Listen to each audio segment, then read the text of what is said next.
Great, thank you everyone, and welcome. I'm going to talk you through how to unlock your network. So the idea of this is it's more of a talk, less of a masterclass, and more of me sharing my experiences, my journey, and how networking has impacted my career and my career development. Right, so I'm sure we've all heard of phrases like, your network is your net worth. And you're like, what does that mean, right?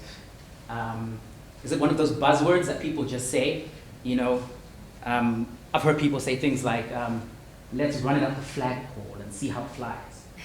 And you're like, what do you mean? What does that actually mean? So to start with the networking, I think we're going to start off with a definition, right? What is defined as a personal network? So a personal network as defined is a set of human contacts known to you or to an individual with whom that individual would expect to interact with at intervals to support a given set of activities or objectives. So network being your net worth, going on LinkedIn, looking for all the CEOs you can find, click, click, click, connect, and then saying, my network is strong. It's probably not the way to go for it. So in terms of networking, I think they're what I've identified as the ABCs of successful networking and converting your network into possible job offers. And I've actually heard this from, the discussion came from my wife. So all those in the room who've met my wife, I'm sure know that she's smarter than I am. So let's pay attention to this particular bit. Right, so the ABC start off with ability, right? And the ability is something that I strongly believe that everyone in this room has. It is without question, you're here, so you have the ability, right? The second is, the B in it is the breakthrough. And by breakthrough, we mean that click, that instance where things happen and chance kind of meets opportunity. It's not replicatable. You're in the right place at the right time. It happens, right? And it's not going to happen again. So that's the breakthrough. And then the courage, this comes in two parts, right?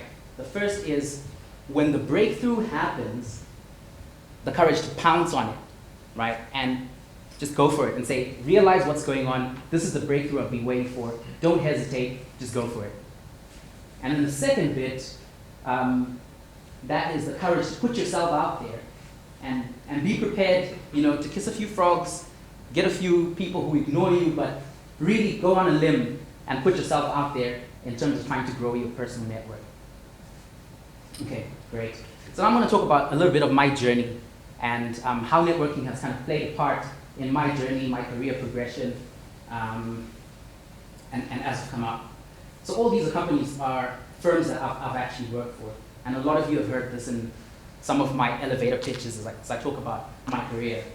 So I started off at EY in Zimbabwe, and what I don't talk about, and I'd like to emphasize on, is the networking bit. So during the time I was at EY, about 3 years in, I actually took a sabbatical. I left EY and went to South Africa to go and complete my final year of my university degree, so that's a Bachelor of Accounting.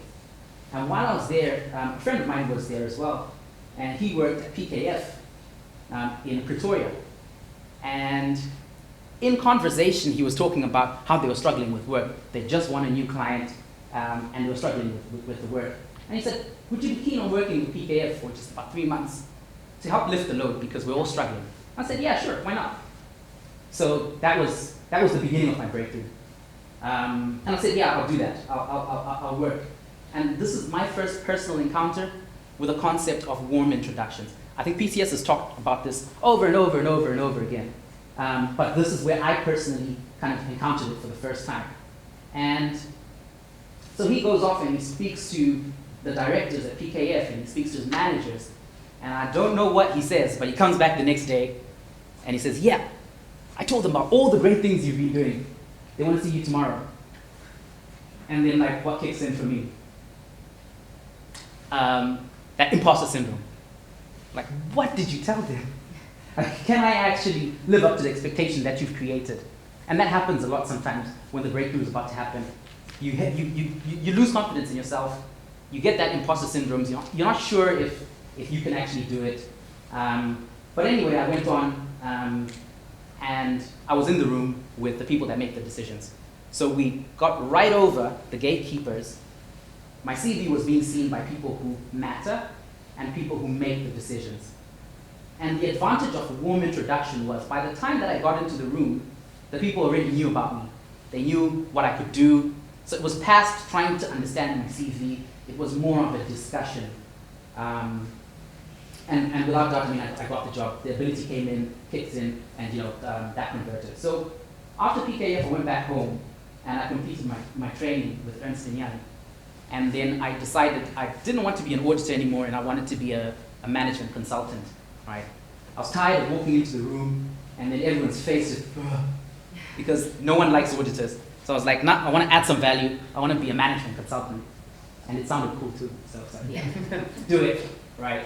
The only challenge was there were only 9 people in the whole of the management consultancy team. And to give some context, our EY office in Zimbabwe had 450 people. So this was a very difficult kind of group to get into. But again, got my courage up, went directly to the partner and said, look, I want to be a management consultant. And he was a hard man, so a lot of difficult questions followed after that. But in the process, it gave me an opportunity to actually express my interest again to the person that mattered, and also gave me an opportunity to get exposure to little bits of work that would arise whenever I had free time within the audit side of things. So 8 months later, when the opportunity to get into that group of 9 people came, it didn't even go to be advertised, because I was obviously the best candidate. I expressed my interest. I knew all the people in the team, and I had done some work with them. So again, for me, this is jumping the gatekeeper and kind of going straight to the decision maker and making sure that the right people are hearing your voice. So continued within the management consultancy and had a really, really lovely career for about 2 years. Then I got married, and then, Zimbabwe was turning upside down. If you don't know what happened in Zimbabwe, Google it, right? And I just decided I needed to leave the country. That was it. There was no two ways about it. So I got a job and left and went to work in Dubai at BDO. And again, what precipitated me getting this job? And the answer to that is drinks, right? Yeah, beers to be precise. I went for some drinks with a friend who worked in a completely different firm. I didn't meet him often, so it was just one of those chance encounters. And as I was speaking to him, I told him, I'm done, man. I want to leave the country. I'm looking for greener pastures. And in that conversation, he said to me, well, do you know what? I actually got an offer from BDO in Dubai, but I got a better offer from PwC. So would you want me to introduce you to the hiring manager at BDO who I was speaking to? Right. And then again, enter the warm introduction. So he went back, spoke to the manager. So by the time I had the interview with the manager, it was already a situation similar to the PKF situation where they already knew me. They knew something about me. It was someone who had advocated on my behalf. And so there was that bit of confidence that, I actually know things, and and they're comfortable with what they're being told by the person who had referred me. So that again speaks to the warm introduction. And then post Dubai, I left and I went to PwC in Guernsey. And no prizes for guessing what precipitated that, right? Not drinks, the warm introduction. So my now mentor, he did his MBA at ISA, and we were talking through about the opportunities and what to do with an MBA, which MBA to choose, why AMBS. So those questions already started from way before I was meeting with the recruitment team here. So in the process of understanding my motivations, he got comfortable enough to tell me that, look, here where I am, which is PwC in Guernsey, there were opportunities, and he was like, would you be interested? And again, I think that's exactly where you want to be. That place where, someone is willing to extend their personal network to you because they are comfortable enough to know that, this person is not going to disappoint me, this person is not going to embarrass me. And through that warm introduction, he kind of jumped over the gatekeepers, and he got us, got my CV again in front of the right people, the recruitment manager, the partners, and all that. And the rest was literally now up to me to convert my breakthrough. So basically what am I saying when we look at this whole discussion? The discussion is that if you're churning out CVs and you're just throwing them, try to ensure that you've got a warm introduction. It changes the game. Well, at least it's changed the game for me so far. Right, so the next question then becomes, right, because we've talked about the breakthrough and we've talked about people advocating for you. But how do you then get people to advocate for you?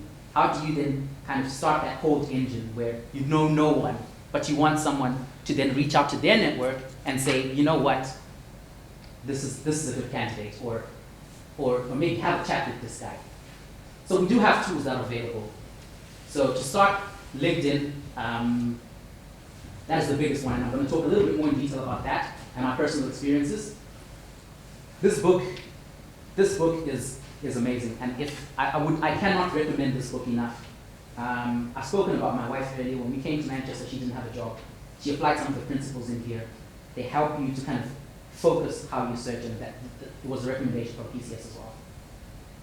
Right, that's Chris, and I hope he doesn't mind. I tried to get his best angle there. But here I'm talking about PCS and the PCS team and all the sessions that they do. There's a lot of value to be unlocked in those. But I'm not going to get into detail about the last two because I think if you want the book, just read it. PCS is here, so you can kind of talk. Talk to them. So when we talk about LinkedIn, my experience, again, like I said, this is a lot about my experience. My experience is generally, people want to help, right? I mean, we can be shy or maybe not as confident to talk to people, like cold call or cold contact people, but generally people want to help. What's important is how you articulate yourself initially when you start that conversation, right? So if you start it the wrong way, then even a person who has the ability to help you might just be turned off and not want to help. So in terms of that, okay, I've just got a few more minutes, and I'm going to share one example of a LinkedIn experience that I've had recently. So I reached out to this one partner, and I wanted to understand. And basically, I said to him, "Hi, Rukudzo, AMBS, yada yada. I'm keen on understanding your sector. Do you have 20 or 30 minutes to spare?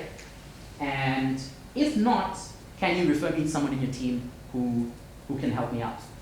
And if you go through that 2-hour job search, it kind of details how you can work out some of these initial conversations, so that you have like a backup, just in case the person says no. Insert that little, is there someone else, right?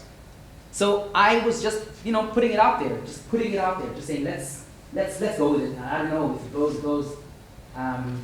Pretty much like running it up the flagpole and seeing how it flies, So he replied, this guy, the partner, replied pretty quickly, came back to me, said, "Yep, I'll have a chat with you. Here's my number, call me on Monday." And then I'm sitting there, mind blown. Wow, how quick was that? How easy is this? Is this really happening? I'm fine, Monday's gonna happen, I'm gonna be ready, and I'll have a chat with him. So Monday came, and it was about a week later, and I'm in my bed in the morning, and it's about 7:45-ish.